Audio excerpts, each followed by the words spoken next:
tayo. Ulam ko ngayon ay isda. Ulan daw ang tawag dito. Hindi ko alam kung anong tawag nito sa atin. Isdang bato. Tapos may gulay ako ng munggo. Ginataang munggo. Yan. Ayan. Wala ng sabaw. Namiss ko kasi kumain ng gulay na munggo. Yung ginataan. Kasi dito ang hilig nila ay ginisang munggo. So sa atin, mahilig tayo sa gata. Tapos sausawan,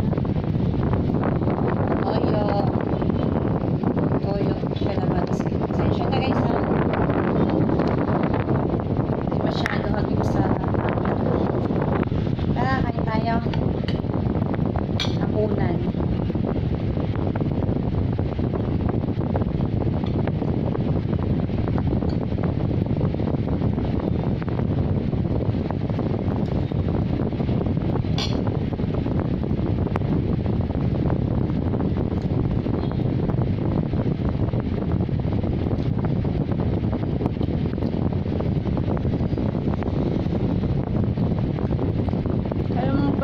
Anong ulam nyo?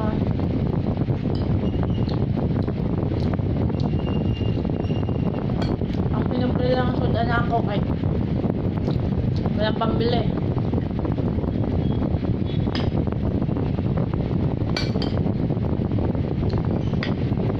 Kain tayo. Sarap. Namiss ko yung ginataang munggo na may ginataang munggo nga.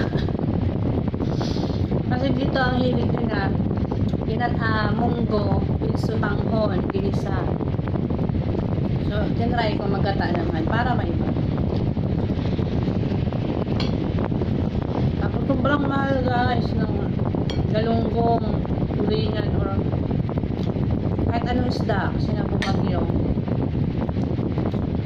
May nakita ko nila sa palengke. Akala ko siya latab. Hindi pala latab.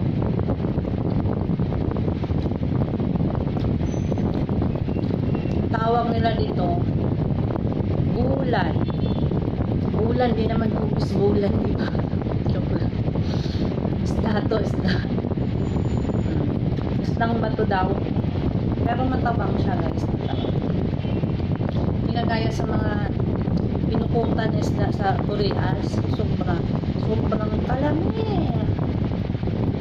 Sinugba pa lang ay nakakamiss. Ayan. Ayan tayo.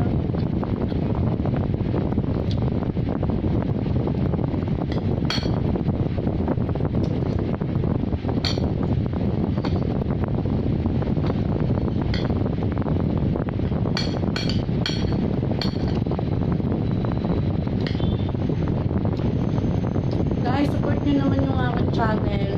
Uumpisa pa lang ako.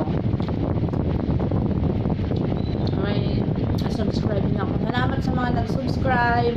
Thank you, thank you, thank you.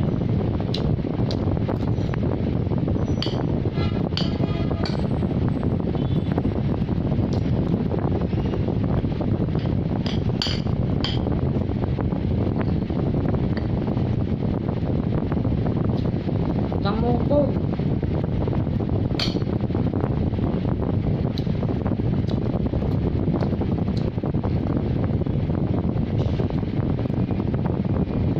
Namiss ko yung isdang mulmol.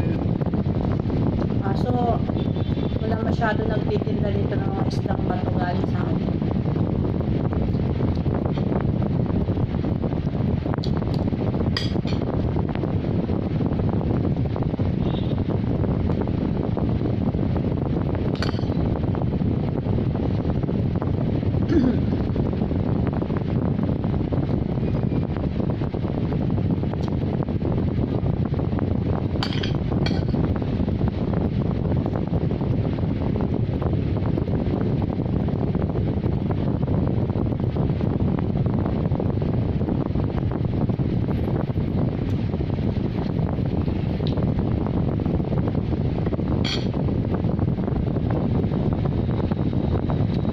Daming buko guys. Sarap kainin. Bakit ka marunong himay ng tinik?